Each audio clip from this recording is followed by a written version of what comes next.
Hello friends, good morning, जय श्री कृष्णा, राधे राधे। मैं कमलेश यादव आपके अपने यूट्यूब चैनल एस के स्टडियम में हार्दिक स्वागत करता हूं। साथियों, आज जो अपना टॉपिक है वो है रणथंभौर के चौहान। अजमेर के चौहान अपन ने देख लिए। पृथ्वी जो अजयराज हो गया, अर्णोराज हो गया, पृथ्वीराज चौहान जो मुख्य रूप से अजमेरों के चौहान में थे। तो आज हम देखेंगे वो है रणथंभौर के चौहान। रणथंभौर के चौहानों की स्थापना किसने की?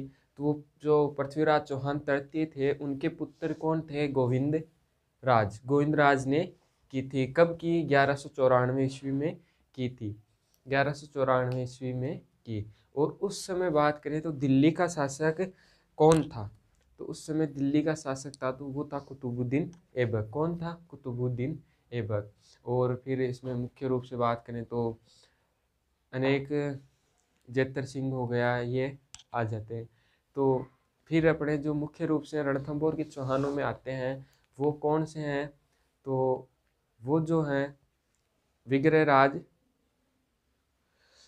सॉरी, हमीर देव चौहान मुख्य रूप से रहते हैं रणथंभौर के चौहानों में। तो आज की क्लास है रणथंभौर के चौहान। तो आइए देखते हैं रणथंभौर के चौहानों को। तो हम देखते हैं रणथंभौर के चौहान। रणथंभौर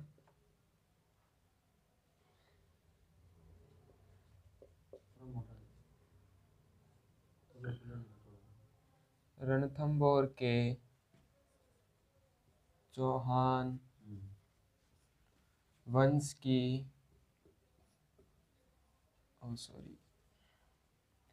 वंश की नींव गोविंदराज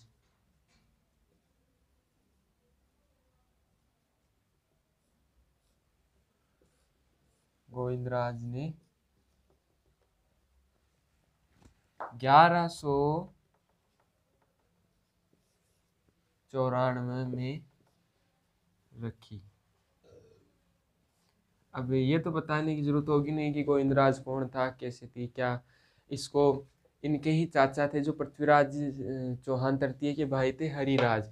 उन्होंने इनको पराजित किया और ये वहाँ से अजमेर से कहाँ गए? रणथंभौर आ गए। और रणथंभौर में आके रणथंभौर के अंदर क्या करे? चौहान वंश की नींव डाल दी। कई बार अंदर जाता ही नहीं है एग्जामिनर, सीधा यहीं से क्वेश्चन उठाता है कि रणथंभौर के चौहान वंश की स्थापना या नींव किसने रखी। तो वो सीधा आपको पता चल जाएगा कि कौन है? गोविंदराज। ये नोट कर लेना, सबसे बड़ी बात है गोविंदराज। तो ये गोविंदराज हो गए। कब रखी? 1194 में। कब रखी? 1194। अब देखते हैं जो इसके मुख्य प्रमुख शासक थे, जो जिनका केवल कोई समकालीन पूछेगा। तो अगर आपको ये पूछ ले कि गोविंदराज के समकालीन दिल्ली का शासक कौन था, किसके समय? गोविंदराज के समय दिल्ली का जो शासक था वो कौन था? समकालिक शासक। तो गोविंदराज के समय कौन जाएगा? कुतुबुद्दीन कुतुबुद्दीन ऐबक। कौन हो जाएगा? कुतुबुद्दीन ऐबक। कौन था दिल्ली का समकालीन शासक उस समय? तो कुतुबुद्दीन ऐबक था। किसके समय? रणथंभौर के गोविंदराज चौहान के समय दिल्ली पर जो गद्दी पर बैठा था वो कुतुबुद्दीन ऐबक था। कौन था? कुतुबुद्दीन ऐबक। ये हो गए मुख्य रूप से। अब बात करते हैं अपन जो और शासक थे। और शासक मतलब जो रणथंभौर के शासक या गद्दी पर बैठे थे, उनके अंदर बात करते हैं तो कल्हण आता है। कौन आता है? कल्हण। दिख रहा है आपको? कल्हण। कल्हण आया। और कल्हण के जो समय दिल्ली का जो शासक था वो था इल्तुतमिश। कौन था? इल्तुतमिश। इल्तुतमिश हो गया। और कल्हण के बाद जो इसके गद्दी पर बैठा वो था वीर नारायण। इल्तुतमिश।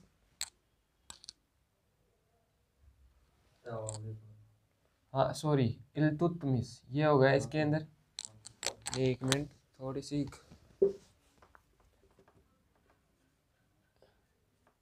इल्तुतमिश कौन था? इल्तुतमिश, इसको बोलते हैं इल्तुतमिश है, लेकिन इल्तुतमिश बोल देते हैं हम। फिर है वीर नारायण, वीर नारायण, वीर नारायण। और वीर नारायण को क्या करता है, इल्तुतमिश ही था इसके समय दिल्ली का शासक, और ये इल्तुतमिश इसको दिल्ली बुलाकर क्या करता है, मार देता है, मार देता है। किसको मारता है, वीर नारायण को।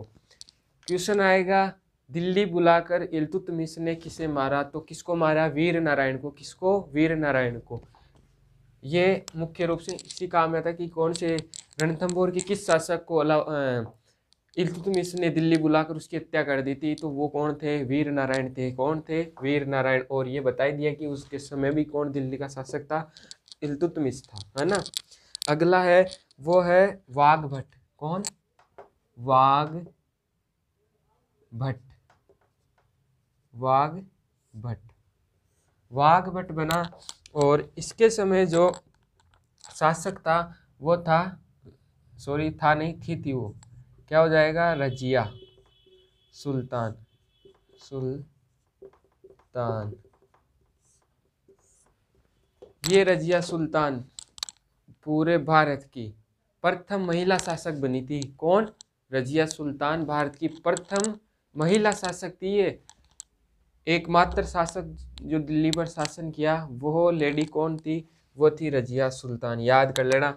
और किस शासक के समय थी, रणथंभौर का जो वाघभट्ट था ना, उसके समय ये दिल्ली की शासक रही थी, है ना। ठीक है, इसका इतना ही ध्यान रखना आपको। फिर आगे है जैत्र सिंह। कौन आता है, जैत्र सिंह, जैत्र सिंह। और जैत्र सिंह के समय जो दिल्ली का शासक था वो कौन था, उस समय भी रजिया सुल्तान ही थी। और जैत्र सिंह के बाद जो आते हैं वो है हमीर देव चौहान, हमीर देव चौहान, हमीर देव चौहान, हमीर देव चौहान नहीं दिख रहा, चलो हमीर देव चौहान, हमीर देव चौहान। और हमीर देव के चौहान के समय थे कौन कौन, एक तो हो गया जलालुद्दीन, जलालुद्दीन खिलजी, जलालुद्दीन खिलजी हो गया। और एक था एके, एके का मतलब समझ लेना, अलाउद्दीन खिलजी। कौन था, अलाउद्दीन खिलजी। ये थे प्रमुख रूप से जो शासक थे। अब हम बात करते हैं सबसे, इनका कोई इतना वो नहीं था इम्पोर्टेंट काम। अब हमीर देव चौहान आता है। इसके समय जो अलाउद्दीन खिलजी है, ये अलाउद्दीन खिलजी, इसने भी आक्रमण किया था इसके समय, जलालुद्दीन खिलजी ने भी रणथंभौर को। फिर ये कहावत कहती कि ऐसे 100 दुर्गों को मैं एक मुसलमान के बाल के बराबर समझता हूँ। और इसी फिर ये तो हार हरा के चला जाता है। फिर आता है अलाउद्दीन खिलजी। अलाउद्दीन खिलजी का प्रमुख जो युद्ध करने का कारण था वो ये था कि इनकी एक पत्नी थी चिमना बेगम। चिमना बेगम को एक इनका सेनापति था उलुग खां, नहीं सॉरी उलुग खां नहीं था, कोई नाम याद नहीं आ रहा अभी, तुम मोहम्मद कुछ ऐसे करके था, अभी बता दूंगा आगे अपनी जो होगी उसमें। तो वो क्या करता है, उसको भगा लाता है और भगा कर लेके इसके पास शरण मांगता है। किसके पास, हमीर देव चौहान के पास। तो हमीर देव चौहान उन्हें कहते हैं कि भाई, इसलिए कहावत भी तिरिया तेल हमीर हट चढ़े न दूजी बार, मतलब जो हमीर हट के मन में एक बार जो बात आ गई वो निकल नहीं सकती। इसके जो दरबारी विद्वान थे उन्होंने बताया कि ये ऐसे भगा के लाया है और ये बेगम है बादशाह की। इसने कहा कि मैंने एक बार इसको बोल दिया कि हाँ मैं तेरी रक्षा करूंगा तो तेरी जान बचाऊंगा, तो अब मैं इसके लिए युद्ध करने को, चाहे मेरा शासन जाए या कुछ भी करे। और वो था जो इसकी चमना बेगम को भगा के लाया था वो मोहम्मद शाह था। कौन था, मीर मोहम्मद शाह या मोहम्मद शाह था, अब याद आ गई। तो वो फिर उसको जो उसके चक्कर में ये युद्ध मुख्य रूप से बताया जाता है। और वैसे रणथंभौर जो युद्धों के लिए वो फेमस वो था, इस चक्कर से तो करना था ही था। इस प्रकार अब हम देखते हैं हमीर देव चौहान को। किसको, हमीर देव चौहान को। और आप हम बहुत जो अपने जो चौहान वंश के शासक अजमेर के चौहान वंश में पढ़े थे पृथ्वीराज को, वो क्लास देखना ना भूले। सभी से रिक्वेस्ट है कि आप उसको देख के अपने दोस्तों में ज़्यादा से ज़्यादा शेयर करें। साथियों, आपका जो प्यार है वो काफ़ी अच्छा मिल रहा है, लेकिन उसे थोड़ा और बढ़ाओ। इतने से थोड़ा और करोगे तो हम और ज़्यादा बेटर करने की कोशिश करेंगे आपके लिए। अब हम देखते हैं हमीर देव चौहान।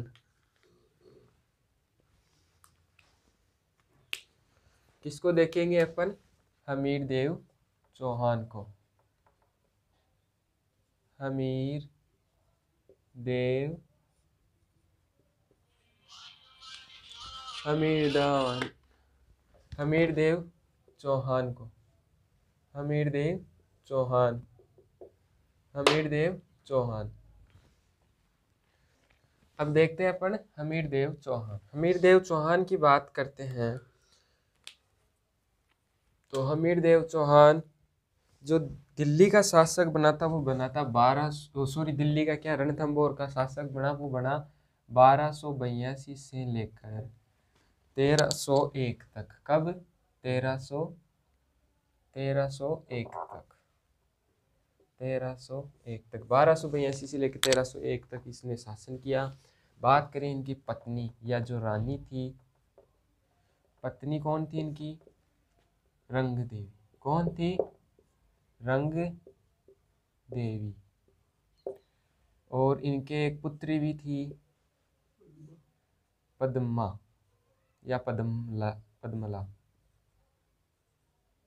पद्मा था वैसे तो, या पद्मला कर लो। ये इनकी पुत्री हो गई। और देवल दे भी यही थी। क्या नाम था उसका? देवल दे। ये याद रखना है आपको, देवल दे। एग्जाम में पूछ लेगा कि जो हमीर देव चौहान की पुत्री का नाम बताओ जिसने जौहर किया था। जल जौहर, मतलब जौहर कौन सा था? वो जल जौहर था। ये याद रखना। राजस्थान का प्रथम जो शाखा, प्रथम या एकमात्र जो शाखा था वो जल जौहर का, और प्रथम भी यही था। 1301 में हुआ था। और राजस्थान का जो प्रथम शाखा हुआ था ना, 1301 में ही हुआ था। इससे पहले कोई शाखा नहीं हुआ था। तो ये राजस्थान का प्रथम शाखा या फिर जल जौहर यही था। अब बात करते हैं, पद्मला हो गया। जो हमीर देव चौहान के पिता थे वो तो आपको पता ही है, अभी हमने पहले भी चर्चा की थी, जेत्र सिंह। जेत्र सिंह कौन थे? जेत्र सिंह थे।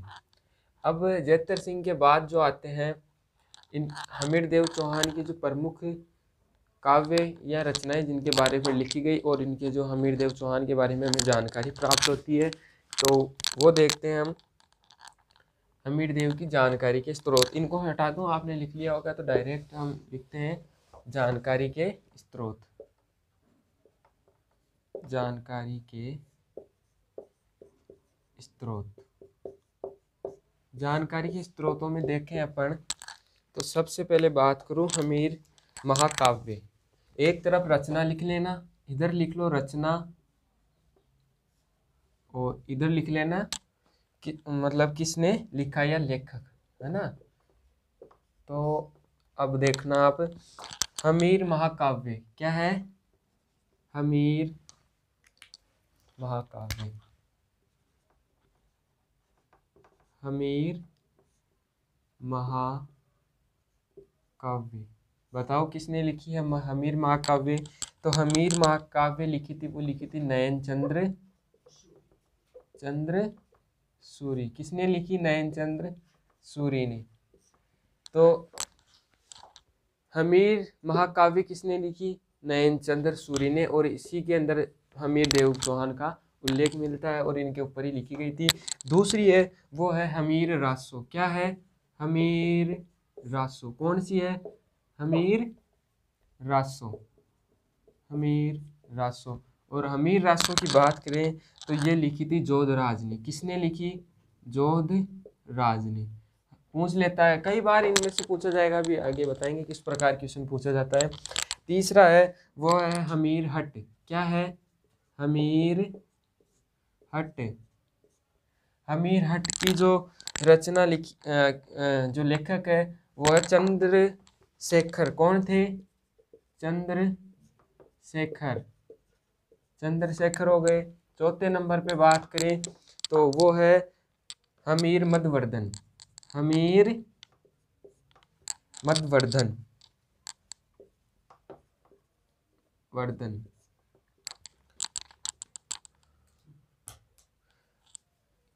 इसके जो अगोत जय सिंह सूरी क्या है इसके रचयिता? जय सिंह सूरी। कौन थे? जय सिंह सूरी थे। दिख रहा है ना? जय सिंह सूरी। पांचवें नंबर पे है वो है हमीर रायण। क्या है? हमीर रायण।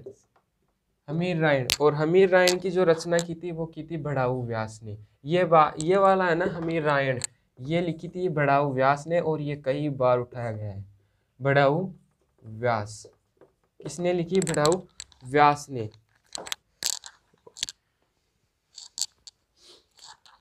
अब देखना आप, सबसे बड़ी बात, हमीर महाकाव्य। हमीर महाकाव्य, तो हमीर महाकाव्य पूछ ले कि हमारे हमीर महाकाव्य किसकी रचना है या हमीर महाकाव्य में किसका उल्लेख मिलता है, तो हमीर देव चौहान। हमीर देव चौहान का उल्लेख मिलता है, याद रखना। और हमीर महाकाव्य किसने लिखी? जय नयन चंद्र सूर्य ने लिखी। हमीर रासो किसने लिखी? जोधराज ने लिखी। हमीर हट किसने लिखी? चंद्रशेखर ने लिखी। हमीर मधवर्धन किसने लिखी? जय सिंह सूरी ने लिखी। हमीर रायण किसने लिखी? बड़ाऊ व्यास ने लिखी। किसने लिखी? बड़ाऊ व्यास। रायण, बड़ाऊ व्यास, मधवर्धन, जय सिंह सूरी। हमीर हट चंद्रशेखर, रासो जोधराज ने लिखी। महाकाव्य नयन चंद्र सूरी ने लिखी। तो याद रखना है आपको, ये एक क्वेश्चन यहाँ से आएगा ही आएगा, ये ध्यान रख लेना। आगे चलते हैं, अपन बात करें तो आगे है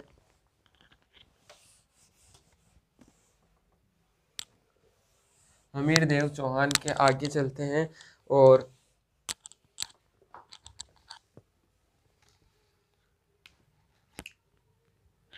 जो हमीर देव चौहान थे, हमीर देव चौहान ने अपनी पुत्री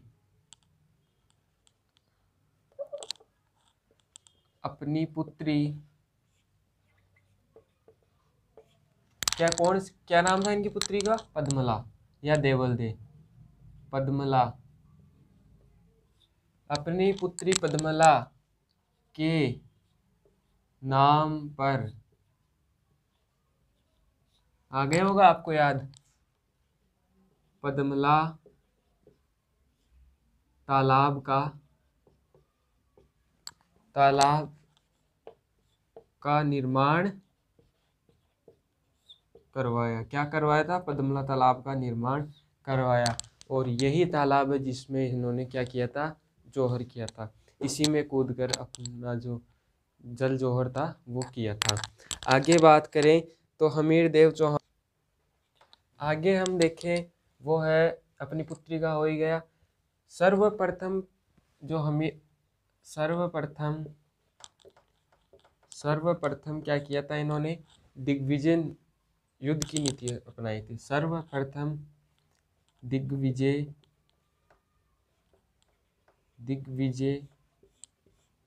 युद्ध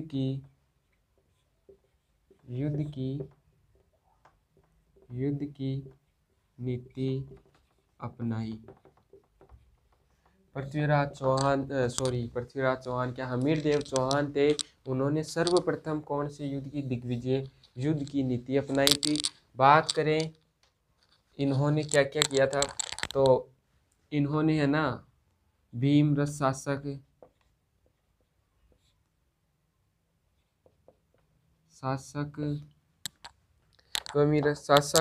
अर्जुन को, कौन था? भीमरथ शासक अर्जुन को पराजित किया। और एक थे परमार शासक,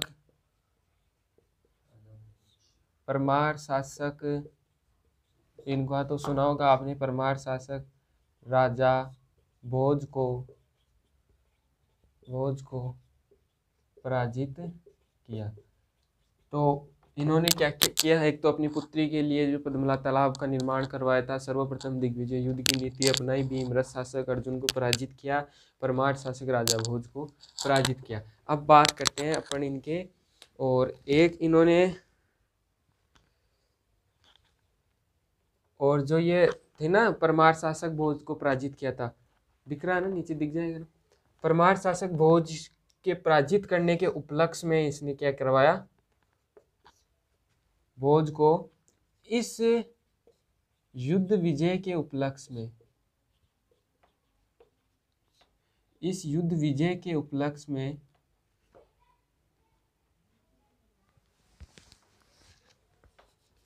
इस युद्ध विजय के उपलक्ष्य में कीर्ति भजन यज्ञ करवाया। कौन सा यज्ञ, किसने कीर्ति भजन यज्ञ करवाया था, हमीरदेव चौहान ने। किस उपलक्ष्य में करवाया था, तो परमार शासक राजा भोज को पराजित करने के उपलक्ष्य में इन्होंने क्या करवाया था, कीर्ति भजन यज्ञ करवाया था। और इनकी बात करें, एक आप कहते हो कि वीडियो साफ नहीं दिखता, तो अब इतनी तो अपने पास सुविधा नहीं है अभी तक कि हम पूरा क्लियर दिखाएं, लेकिन आप एक काम किया करो, वैसे क्लियर रहता है लेकिन आपके जो YouTube के अंदर क्या करते हैं, तो ऑटो सिस्टम रहता है, तो उसको 140-44 पे रहता है वो, तो उसको 260-360 के ऊपर देखा करो, तब आपको एकदम क्लियर दिखेगा। और अगर फिर भी नहीं दिखता है तो मैं बोल रहा हूँ वो तो सुन ही रहे हो, वैसे याद कर लो भाई, मैं बोल रहा हूँ तो वो ही चीज़ यहाँ लिख रहा हूँ, तो ऐसे देख लिया करो। अब है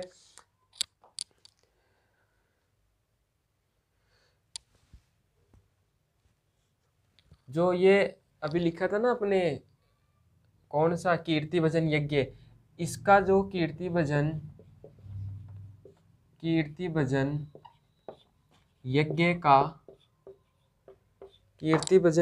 का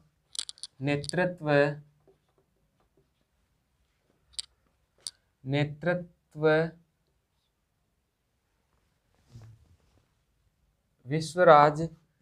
राज विश्व द्वारा, किसके द्वारा, राज विश्व द्वारा किया गया। पूछ लेगा कि कीर्ति भजन यज्ञ का नेतृत्व किसने किया, ऑप्शन में दिया होगा पृथ्वीराज चौहान, अलग और गोविंदराज दे देगा, फिर दे देगा ये विश्वराज, तो आप तो देखोगे हमीरदेव चौहान ने करवाया था, तो वो नहीं, इसका जो नेतृत्व की बात करें ना, तो वो नेतृत्व किस राज विश्व ने किया था। किसने किया था, राज विश्व ने।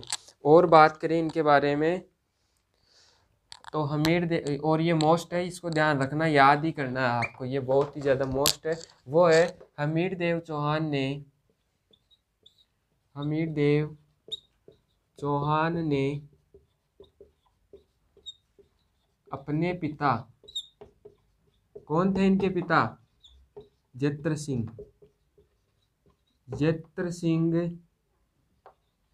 के 32 वर्षों के सुशासन चलाने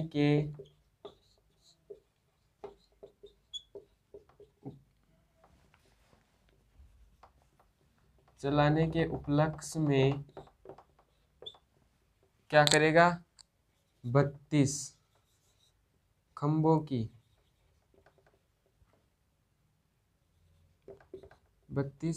की छतरी का निर्माण करवाया। अपने पिता जत्र सिंह की याद में या फिर उनके 32 वर्षों के सुशासन के उपलक्ष्य में क्या किया, इसने 32 खंभों की छतरी बनवाई, जिसे क्या कहते हैं, न्याय की छतरी। जत्र सिंह की छतरी तो कहते ही है, लेकिन इसे न्याय की छतरी या 32 खंभों की और न्याय की छतरी भी कहते हैं। और ये कहाँ है, तो रणथंभौर में ही है। कहाँ पर है, रणथंभौर में ही है न्याय की छतरी। अब ये हो गया। आगे बात करें इनकी,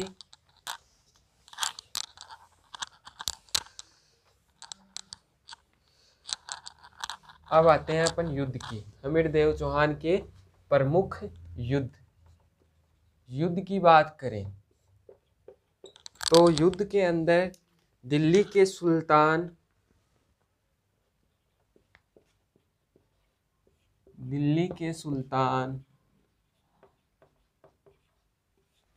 जलालुद्दीन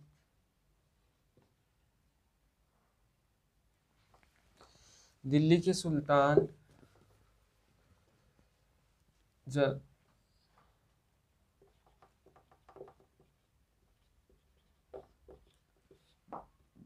जलालुद्दीन खिलजी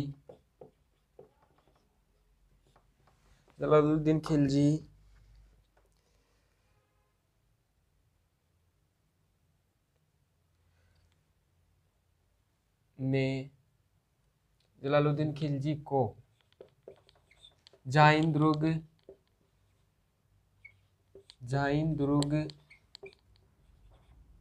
के आक्रमण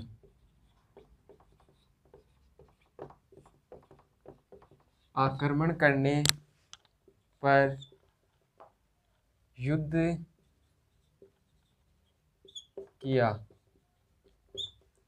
इसने क्या किया, जो रणथंभौर दुर्ग की कुंजी कहलाती है कौन, जाइन दुर्ग, तो उस पर जब इसने आक्रमण किया, और वो आक्रमण जो इसने किया था वो किया था 1290-91 में क्या किया, जलालुद्दीन खिलजी ने जाइन दुर्ग पर आक्रमण किया। और जब इस युद्ध आक्रमण किया तो आक्रमण पर युद्ध किया, कब किया, 1291 में। तो इसमें क्या करता है, पर जो हमारा हमीरदेव चौहान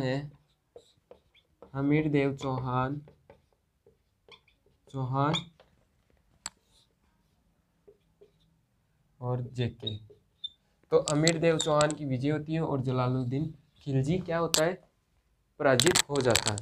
अब बात करें इस युद्ध में जो हमीरदेव चौहान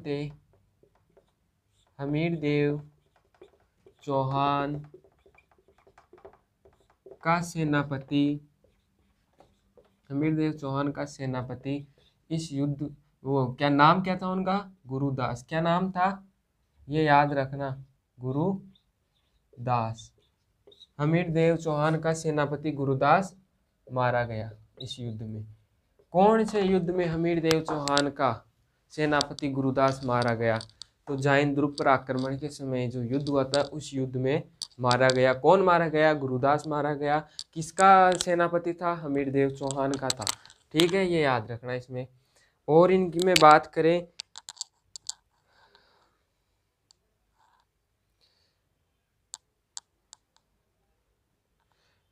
तो ये जो ये जाइन दुर्ग विजय के बाद क्या करता है, इसने रणथंभौर दुर्ग पर असफल प्रयास करता है। ये असफल प्रयास किया है।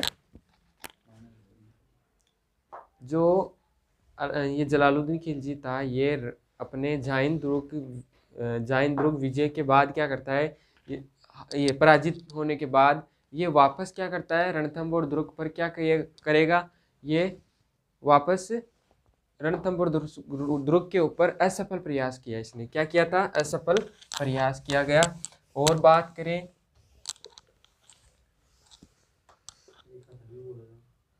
फिर असफल प्रयास करने के बाद इसने जलालुद्दीन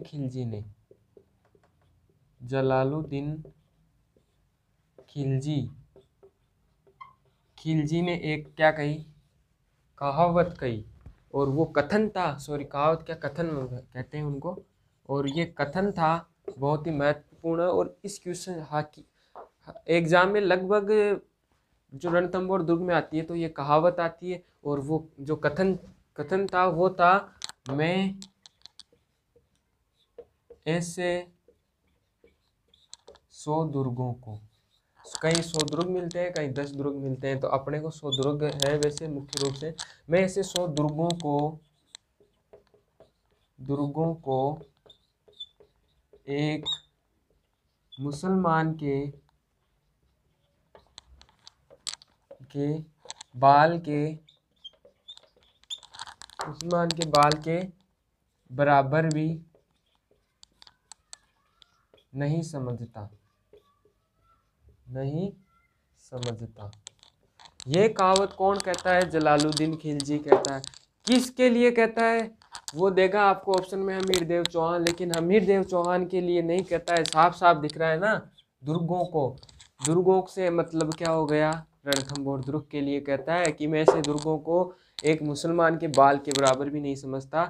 तो ये कहावत किसने की थी? ये कही थी जलालुद्दीन खिलजी ने। किसने की थी? जलालुद्दीन खिलजी ने कही। आगे बात करें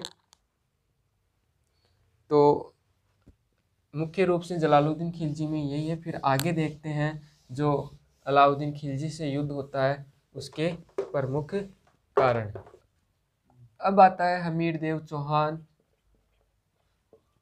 हमीर देव चौहान, हमीर देव चौहान वर्सेस अलाउद्दीन। ये एक बार तो लिख लो पूरा। अलाउद्दीन खिलजी कौन थे? अलाउद्दीन खिलजी यानी एक के अलाउद्दीन खिलजी। अलाउद्दीन खिलजी से युद्ध होने का जो अलग अलग मत है कि अलाउद्दीन खिलजी ने युद्ध क्यों किए। तो एक तो जो रणथंभौर दुर्ग का सामरिक महत्व था, ये प्रमुख कारण हो गया। दूसरे कारण की बात करें तो अलाउद्दीन खिलजी का जो सेनापति था मोहम्मद शाह, मीर मोहम्मद शाह, उसने क्या किया? इसकी ही बेगम, अब किसी शासक की बेगम को भगा लाए तो उसको दुख तो हो गई, और वो भगा कर क्या करा? चिमना को ले आया और आके हमीर देव चौहान से शरण मांगता है, और इसने दया देख के उनको शरण दे दी। और इसी बात से नाराज होकर अलाउद्दीन खिलजी ने रणथंभौर दुर्ग पर आक्रमण किया और हमीर देव चौहान की पराजय हुई। तो अब देखते हैं हमीर देव चौहान और अलाउद्दीन खिलजी। इनका जो सेनापति था, सेनापति, उनके नाम हैं सेनापतियों के भीम सिंह और धर्म सिंह। भीम सिंह और धर्म सिंह। इधर बात करें तो इनके थे उलुग खां है, उलुग खां और नुसरत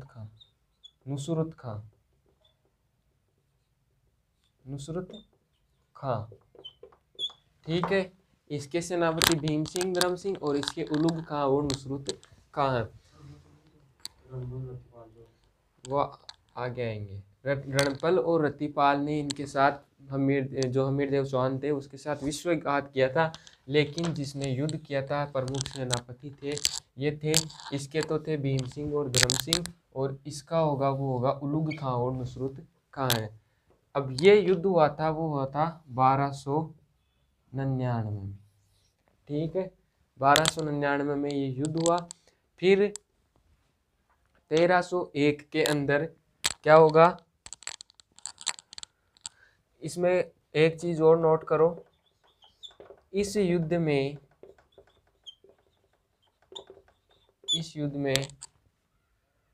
भीम जो हमीर देव चौहान था, हमीर देव चौहान का सेनापति कौन था? बताओ कौन सा सेनापति? दो थे, दोनों में से एक, वो था भीम सिंह। कौन सा था? भीम सिंह। भीम सिंह और एके का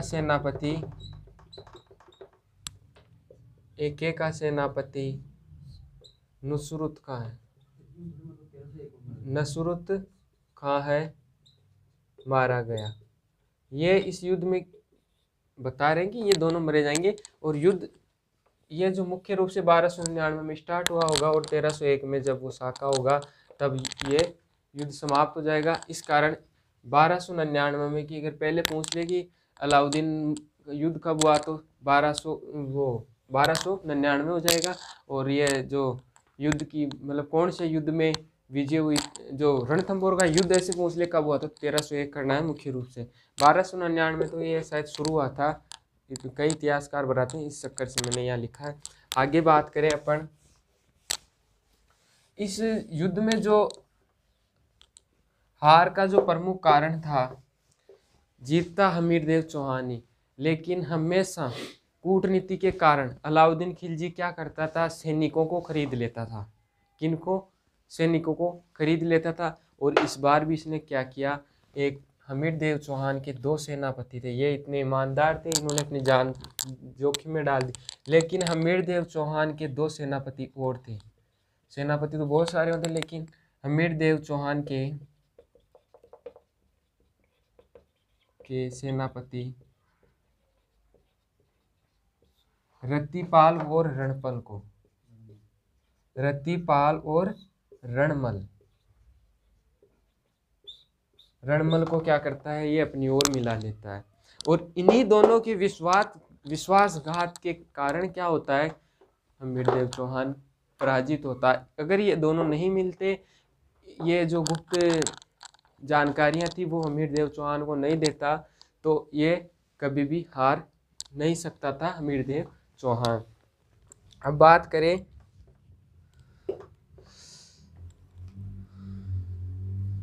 और इन्हीं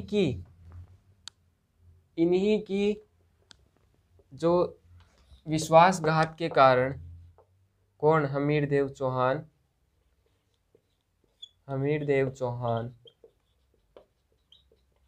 युद्ध करता हुआ वीर गति को प्राप्त हुआ। ठीक है, इन दोनों के कई बार पूछता है कि कौन से 2 सेनापति थे जिन्होंने हमीरदेव चौहान के साथ विश्वासघात किया था, तो रतिपाल और रणमल था।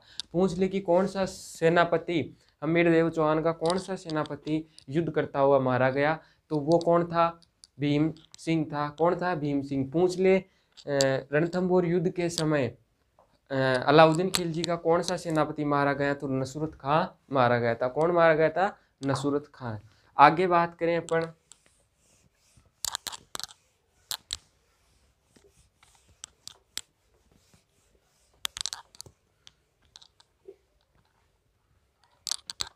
हमीरदेव की जो रानी थी, हमीरदेव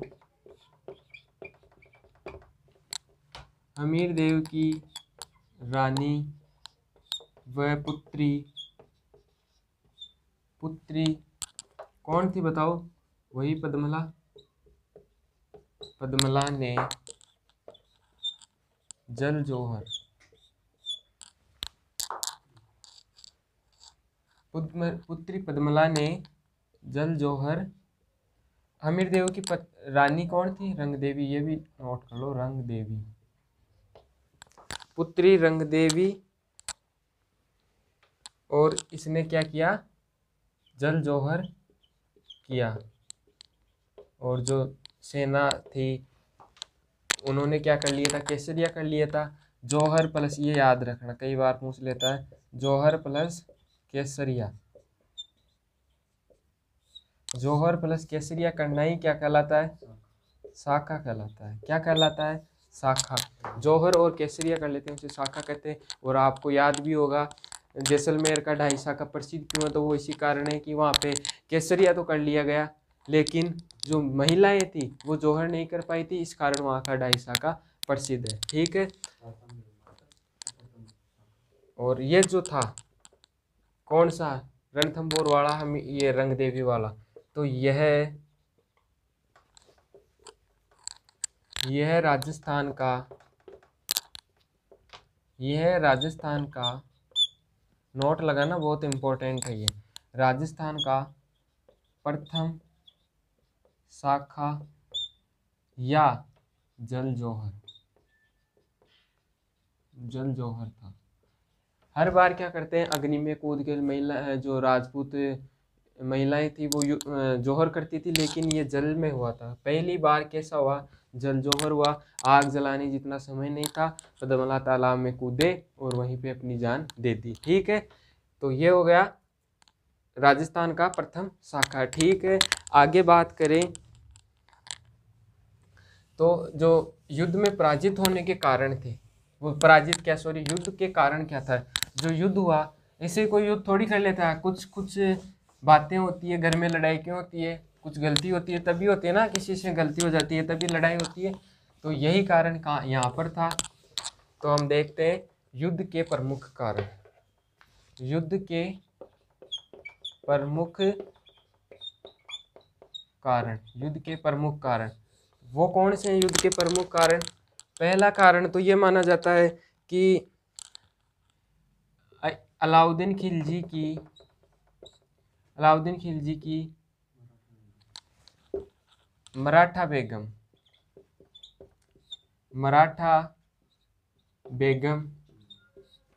चिमना, मराठा बेगम चिमना को कौन? मीर मोहम्मद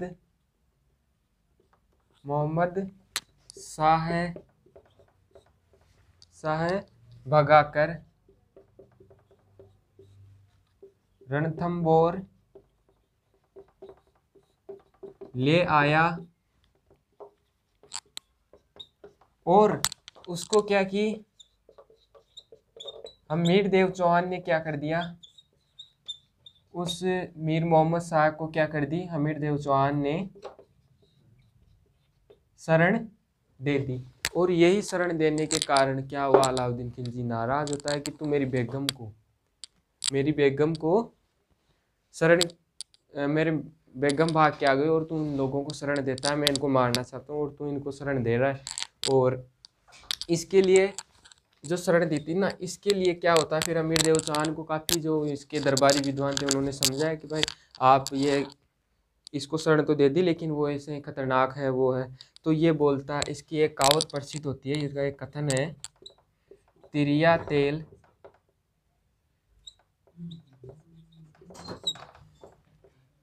तेल हमीर हट चढ़े न दूजी बार। जिस प्रकार तेल आदमी की जो शादी के टाइम पे तेल ऐसे चढ़ाया जाता है ना, उस प्रकार वो एक बार चढ़ता है, उसी प्रकार हमीर देव चौहान के एक बार जो हट चढ़ गई वो चढ़ गई, अब नहीं टूटेगी। मैंने इनको कह दिया कि मैं आपको शरण दूंगा तो दूंगा, चाहे मेरे को युद्ध करना पड़े या मेरी जान जाए, कुछ भी हो, लेकिन मैं इनको शरण दूंगा। ये प्रमुख कारण हो गया। दूसरा कारण इतिहासकार बताते हैं, वो बताते हैं रणथंभौर दुर्ग का सामरिक महत्व। जो रणथंभौर दुर्ग था उसका सामरिक महत्व। दूसरा है रणथंभौर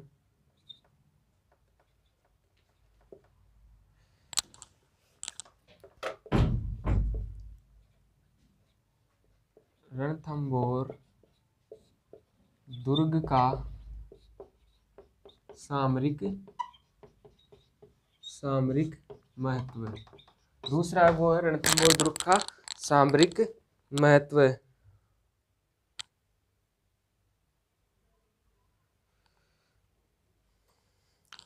ये दो प्रमुख कारण थे इसके। अब बात करते हैं, वो ये है अलाउद्दीन खिलजी ने रणथंभौर जीतकर, अब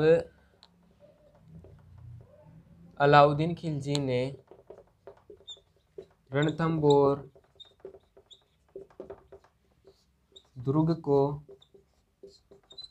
को जीतकर अपने सेनापति कौन सा सेनापति? नुसरत खां तो मारा गया था, बच्चा कौन? उलुग खां है। उलुग खां को सौंप दिया। फिर ये जो रणथंभौर दुर्ग अलाउद्दीन खिलजी ने, तो दिल्ली का शासक था, ये थोड़ी रहता है यहाँ पे, तो इसने क्या किया? उलुग खां को ये रणथंभौर दुर्ग सौंप गया। और फिर क्या करता है,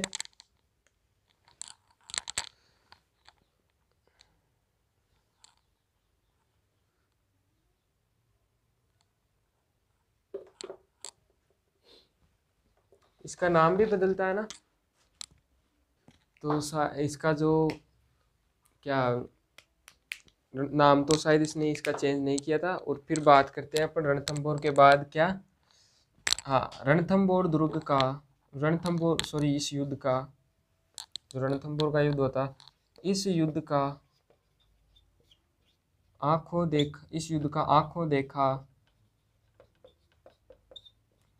आंखों देखा वर्णन अमीर खुसरो ने किया था। किसने किया था? अमीर खुसरो ने। और अमीर खुसरो का एक कथन भी था। पूछ लेता है कि रणथंभौर युद्ध का आंखों देखा वर्णन किसने किया, तो अमीर खुसरो ने किया था। और अमीर खुसरो का एक कथन भी था, वो याद रखना बहुत इम्पोर्टेंट है। कथन अमीर खुसरो का कथन खुसरो का कथन था, वो ये था कि आज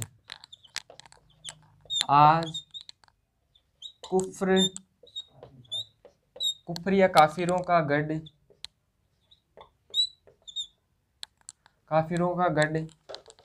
इस्लाम का घर हो गया। क्या था? आज कुफ्र का गढ़ इस्लाम का घर हो गया। ये किसने कहा था? तो अमीर खुसरो ने किया था। और कुफ्रों का मतलब जो होता है वो ये होता है धर्म विरोधी। क्या होता है? धर्म विरोधी। हिंदू इनके क्या थे? धर्म विरोधी ही तो थे। आज भी यही लड़ाई चल रही है। तो आज कुफ्र का गढ़ इस्लाम का घर हो गया, ये कहावत किसने की थी? तो वो कही थी किसने? अमीर खुसरो ने।